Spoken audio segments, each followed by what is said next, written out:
people are undervaluing immigrants' lives when they are attacking you for using that term? Absolutely, I think they absolutely are. And when you actually look at, first of all, I'm absolutely comfortable using that term because it is rooted in our academic definition.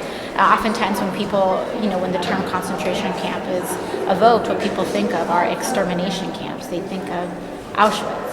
And I think what we need to realize is that one of the biggest lessons that we learn from both Holocaust historians, civil rights academics and experts is that it takes a process, a slow, gradual process of increasingly dehumanizing steps.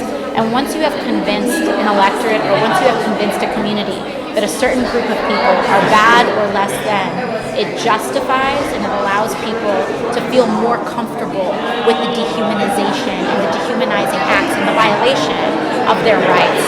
So when you talk about, for example, why the Republican Party has not joined us in actively fighting the horrifying separation of children from their parents, and it clearly doesn't bother them enough to the point where they will actually join us in stopping that.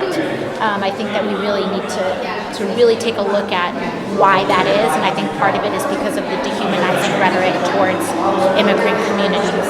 What do you think of the president now just saying that next week he's going to start, deporting a bunch of immigrants? How does that I think it's extremely concerning because when you look at prior deportation policy, for example, even during the Obama era, what counted as a deportation was if someone approached us at the border and CBP would turn them away. Someone came to our border and CBP would say, or they would request entry and CBP would say, you don't qualify, and they would turn them right back around, and that would kind of count as a deportation. What this administration is doing, instead of when a person comes to our border and CBP turns them away and say, no, you can't come in, what we're doing is that someone will come to our border and then we'll decide to put that person in internment. For what? And so when they say we're going to mass deport everybody from these camps, A, why were you keeping them in camps to begin with if you were just going to turn them around anyway? And then B, what does that procedure look like? Are you going to separate families again in that process?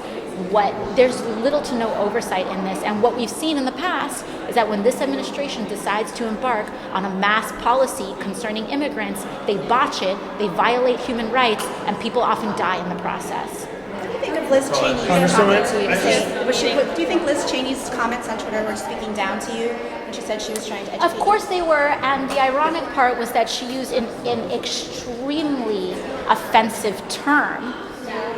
She used the term extermination, which is co-opting the language of that. That term implies that the people who died in the Holocaust, it doubles down on the rhetoric that justified it. And so I think I think she's the one who needs to do her homework.